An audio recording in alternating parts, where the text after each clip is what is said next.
Hola a todos, bienvenidos a un nuevo capítulo de nuestro podcast Neuroeduca, Enseñanza con Ciencia. Soy Mario Pedraza, licenciado en Educación Física y Deportes, apasionado por los medios de comunicación alternativos y amante de la enseñanza. Hoy nos centraremos en un caso concreto de un docente oyente que nos dice: Hola Mario, tengo un estudiante llamado Juan David. Es un niño de 10 años con diagnóstico de trastorno por déficit de atención e hiperactividad, TDAH, que enfrenta desafíos en su vida escolar debido a su dificultad para mantener la atención, controlar impulsos y regular sus emociones. ¿Qué puedo hacer?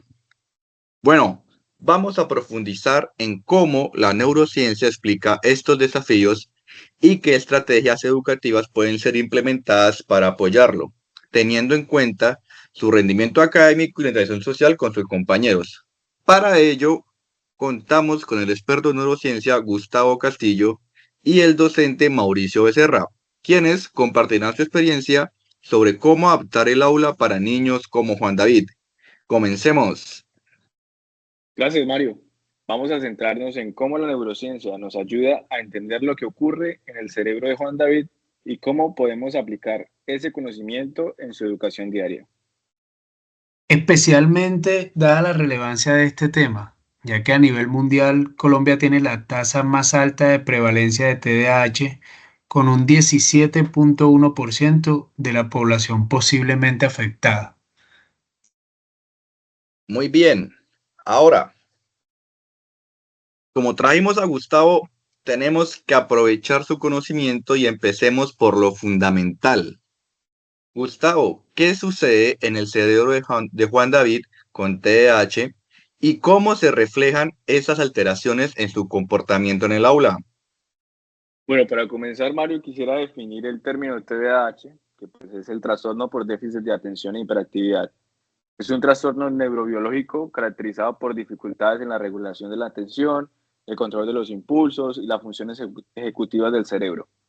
Este trastorno está relacionado con disfunciones en los circuitos neuronales que gestionan estas habilidades cognitivas.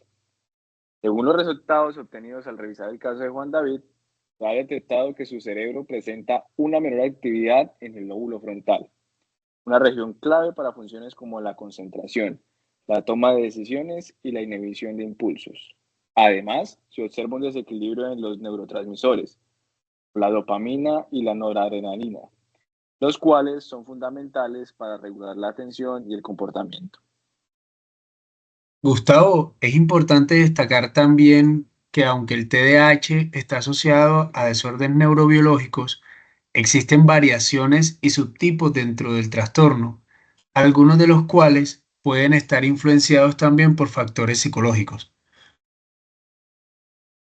Entonces, lo que Juan David experimenta no es solo un desafío conductual, sino una respuesta cerebral a cómo su cerebro procesa la información y regula su comportamiento.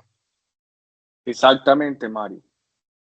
Los niños como Juan David no pueden simplemente controlarse, como algunos podrían esperar, ya que su cerebro funciona de manera diferente. Asimismo, en otros niños puede ser una manifestación derivada de la alimentación o sus relaciones primarias, bien sea con familiares o amistades, y entre otras series de factores. De ahí que necesitamos ver cada caso en su particularidad. Ahora bien, este y otros casos nos invitan a replantear cómo abordamos su aprendizaje en el aula. Y para abordar estos aprendizajes en el aula, tenemos a Mauricio, con una vasta experiencia en la docencia, al cual le preguntamos el día de hoy: Mauricio, ¿cómo adaptas las estrategias pedagógicas en el aula para atender a un estudiante como Juan David?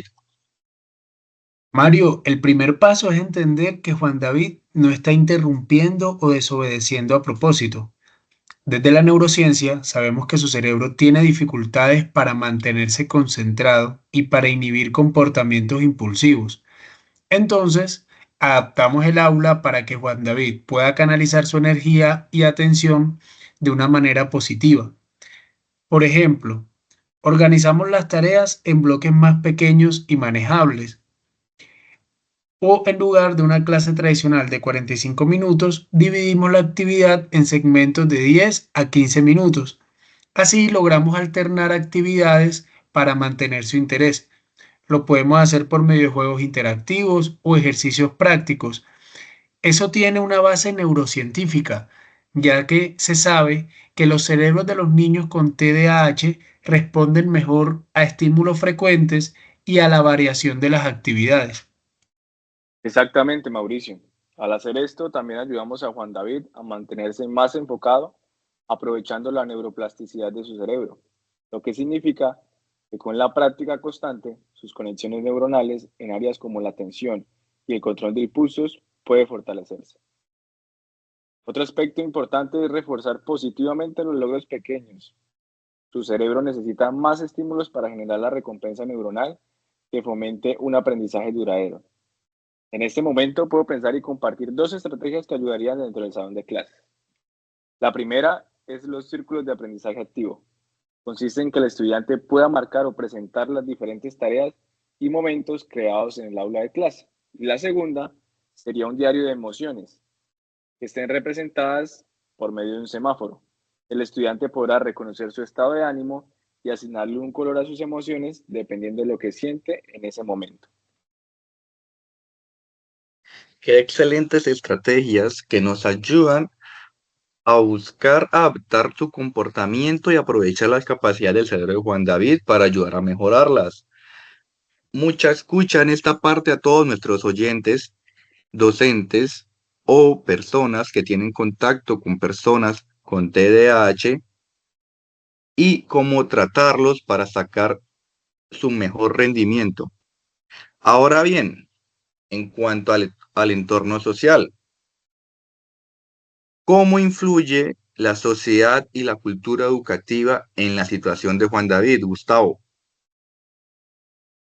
El TDAH no solo es un desafío neurocognitivo, también es una cuestión social. En muchos casos, los niños con TDAH enfrentan estigmatizaciones, especialmente en contextos donde el conocimiento sobre esta condición es limitado. En Colombia, por ejemplo, el TDAH a menudo se malinterpreta como una falta de disciplina, como un comportamiento rebelde. Esto puede llevar a una mayor frustración o un estancamiento en el aprendizaje, ya que los niños como Juan David son vistos como problemáticos en lugar de ser entendidos como niños que simplemente procesan la información de manera diferente. Totalmente, Gustavo. Además de las estrategias pedagógicas en el aula, yo creo que también es fundamental que sensibilicemos a los compañeros de Juan David sobre sus condiciones. En lugar de juzgarlo, deben aprender a ver sus fortalezas y apoyarse mutuamente.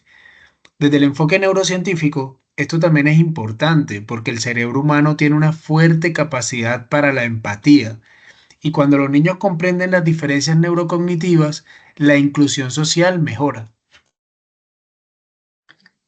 Entonces, cambiar la forma en que la comunidad educativa ve el TDAH tiene un impacto directo en el bienestar emocional y social de Juan David o personas como Juan David. La neurociencia nos muestra que el entorno en el que crece también influye en cómo se desarrollan sus capacidades. Ahora bien, para concluir, hemos visto cómo a través de la neurociencia podemos comprender mejor el cerebro de Juan David y cómo aplicar estrategias que lo ayuden a mejorar su atención y control de impulsos, también a crear un entorno social más inclusivo. Muchas gracias a Gustavo y Mauricio por sus aportes tan valiosos y gracias a ustedes por escucharnos. Nos vemos en el próximo episodio donde abordaremos la deserción escolar y sus implicaciones en el desarrollo psicosocial y cognitivo de los estudiantes. No olviden escribirnos a nuestras redes sociales y estar pendientes de nuestros podcasts. Hasta luego, que tengan buena tarde, buena noche. Chao, chao, chao, chao.